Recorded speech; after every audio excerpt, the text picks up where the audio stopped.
In this third video, what we're going to do is save our project again because we've done some work here. So then the next thing what we're going to do is export the video and then upload it to YouTube. So here's our three little edits here, our three little clips. And I'm going to select the sequence here because that's the part that I want to export. So then I go File, Export, Media, or Command M if you like. Okay, and it pops up a new window. Okay, and it can show you what you did here. You can look at it again. But the important thing is under Format, I want you to choose H.264 as the format, which is a highly compressed file, but it also looks really good. And that's what you're going to send over YouTube. Okay, now we need an output name. We don't want to call it Ocean. What I want you to do is save that into your week 1 folder, and we're going to call it week 1, and then underscore your last name. So my last name is Gallant. And then you want to export it with video and with audio. So where it says Q, what you really want to do is hit export. Those are the only things you need to do. Select the format as H.264, add your name, week 1, underscore your last name. Of course, when we go to week 2, you're going to have week 2 up there. And then make sure audio and video are selected, and then hit export. And that's all. I'm going to hide this interface by hitting Command H. Okay, so, and I'm going to look in that folder to see what's all in there. Okay, in week 1, we have our original 3 assets, our movie files that haven't been touched.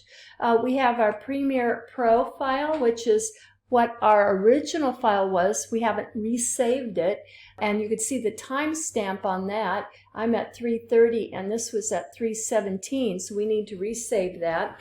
And then here's our final file that we created. Now this is the file that you'll upload to YouTube.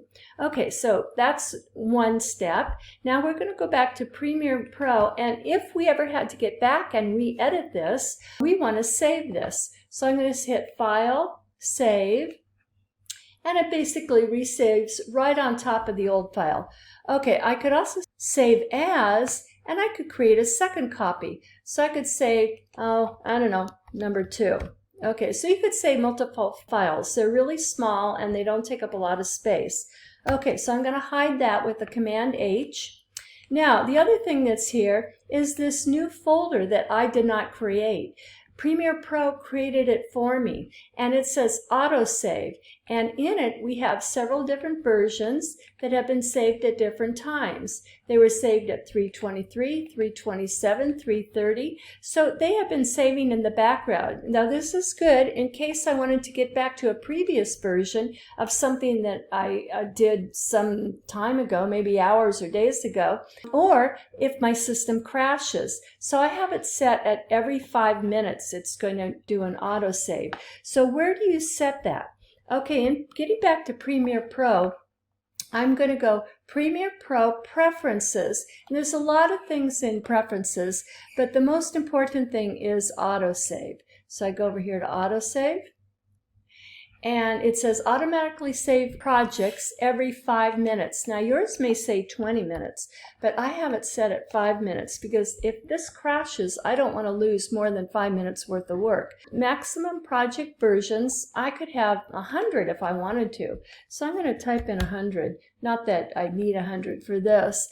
But again, these are very lightweight. It's just a bunch of numbers. We're not saving additional material each time we save this.